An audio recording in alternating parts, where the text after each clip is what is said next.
దేవునికి స్తోత్రం. దేవుడు ఈరోజు తన వాక్యం చేత మనతో మాట్లాడతాడని మనం విశ్వసిద్దాం. కనుక దేవుని సన్నిధిలో మనం ప్రతి బుధవారము న్యాయాధిపతుల కోసం చెప్పుకుంటున్నాం. పోయిన బుధవారం న్యాయాధిపతుల గ్రంథమే చెప్పాను. ఎవరి కోసం చెప్పాను? ఒత్నియేలు గురించి. ఒత్నియేలు దేవుని ఆత్మను పొందుకున్నాడు. అయితే దేవుని ఆత్మను పొందుకున్న ఆ వ్యక్తి ద్వారా దేవుడు ఏం చేశాడు? గొప్ప జయాన్ని ఇచ్చాడు. అయితే ఒత్నియేలు దేవుని ఆత్మను పొందుకోవడానికి గల కారణాలు, ఎందుకు పొందుకున్నాడు అంటే, మొట్టమొదటిగా ఆయన ఏం చేశాడంటే ప్రత్యేకింపబడ్డాడు. ఆయన ప్రత్యేకించబడ్డాడు దేవుని కోసం. అందుకనే దేవుని ఆత్మ చేత ఆయన నింపబడ్డాడు. మనం కూడా లోకములు ఎలా బ్రతకాలని చెప్పుకున్నాం? మనం ప్రత్యేకంగా జీవించాలి, లోకంలోనే ఉండాలి, లోకస్తులతో ఉండాలి, కానీ లోకస్తులు చేసి కార్యాలు చేయకూడదు. ఎందుకంటే లోకంలో లోకస్తులు ఎక్కువ ఉంటారు. ఎవరుంటారు?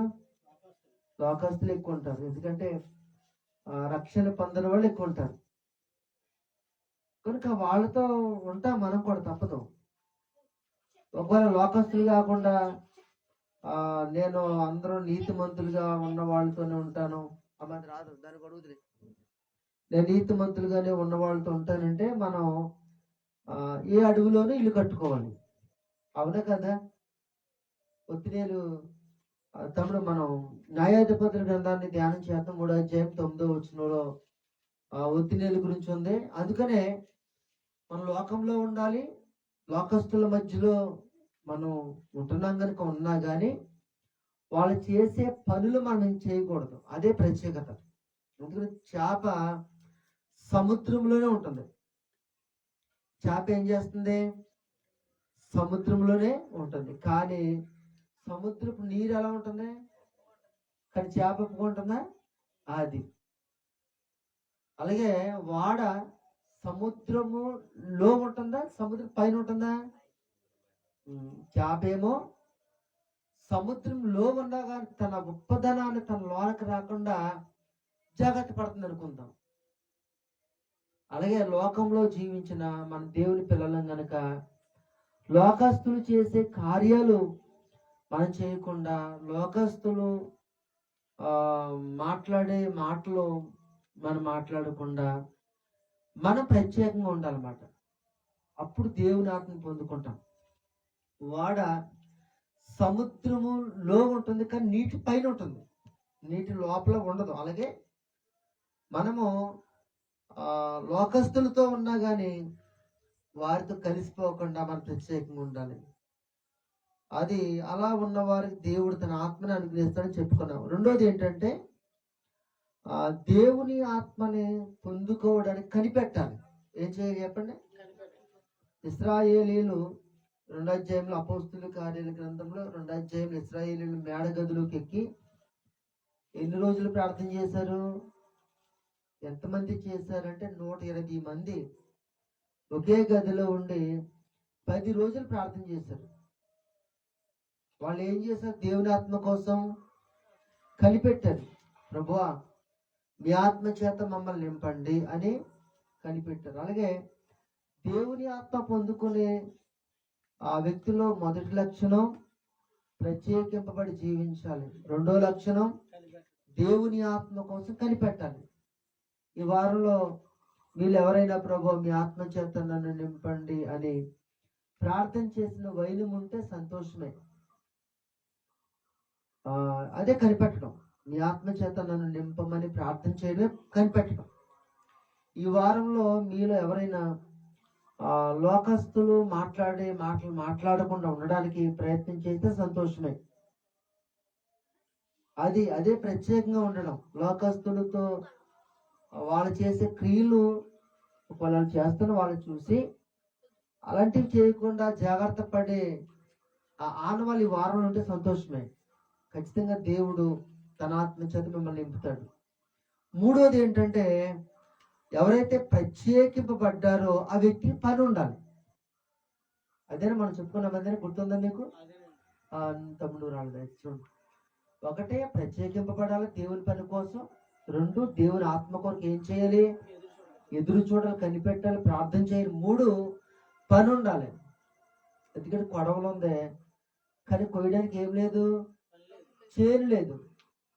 మరి కొడవలకే కక్కులు కోయించాము, పదులు పెట్టించాము, కానీ చేను లేదనుకోండి, పదులు పెట్టడం వేస్టే, డబ్బులు వెచ్చించడం వేస్టే. అలాగే బండి కొన్నాడు, మీరు బండి కొన్నావు కదా, బండి కొన్నావు, చక్కని సిద్ధం చేసి దానికి ఏముండాలి? పని ఉండాలి. అలాగా ప్రత్యేకింపబడ్డ ఒక వ్యక్తి అయితే, దేవుని ఆత్మ కొరకు కనిపెట్టడం ఒక వ్యక్తి అయితే. రెండు, మూడోది ఏంటంటే పని మనకి మనమే కల్పించుకోవాలి. చూసారా, తమ్ముడు పనిలోకి వెళ్తున్నాడు, పని ఒకవేళ లేదంటే ఏం చేస్తాడు? ఎరా వెళ్తున్నా, పనిలోకి వెళ్తున్నావా అని తెలుసుని అడుగుతాడు. అడిగి ఎక్కడన్నా పని ఉంటే పని కుదిరి వెళ్తాం. మేము కూడా కోతలకు వెళ్ళేవాళ్ళు. వెళ్ళేటప్పుడు ఏం చేసేవాళ్ళు, ఎక్కడైనా పని ఉంటే మేస్త్రి గారి దగ్గరికి వెళ్ళి అడిగేవాళ్ళు. కోతలకి, మట్టి పనులకి, ఇంకా ఎలాగమాట పని అడిగి వెళ్ళేవాళ్ళు అన్నమాట. ఎంత సిద్ధపడి ఉన్నా, ఎంత ప్రత్యేకించుకున్నా, పని లేకపోతే సిద్ధపాటు వేస్ట్ అయిపోతుంది. అలాగే ప్రత్యేకత ఎదురు చూడప్పుడు వేస్ట్ అయిపోతుంది. అందుకనే దేవుని పని మీకు మీరే కల్పించుకోవాలి.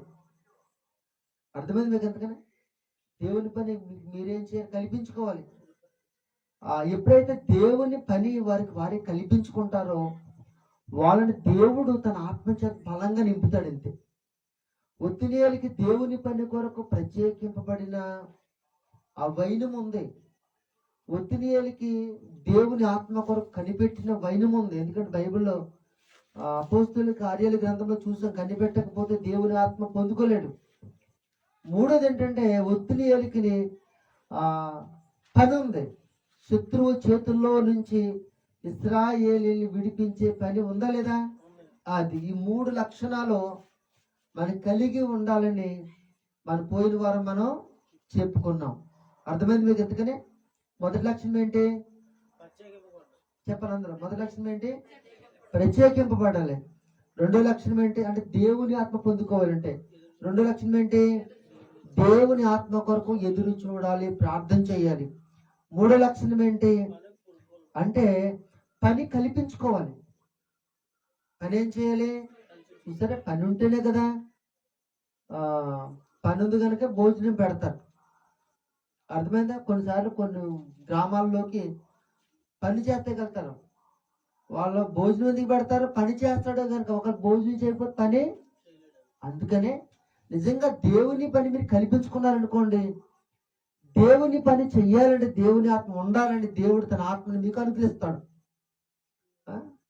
నేనా? సరే, ఓకే, వినండి. దేవుని ఆత్మ మీకు దేవుడు అనుగ్రహం. అందుకనే దేవుని పని కల్పించుకోండి. మరి పోయిన వారం చెప్పాను, ఎవరు కల్పించుకోవడానికి ఏమీ కనపడలేదు. మందిరం చూసిన స్త్రీలు కనపడ్డారా? కనపడలేదు. కల్పించుకోవట్లేదు. ఓకేనా? మీరు కల్పించుకోండి. కల్పించుకుంటే నిజం చెప్తాను, ఖచ్చితంగా దేవుడు తన ఆత్మచేత నింపుతాడు. ఓకేనా? అయితే గమనించండి, ఈరోజు దేవుని వాక్యం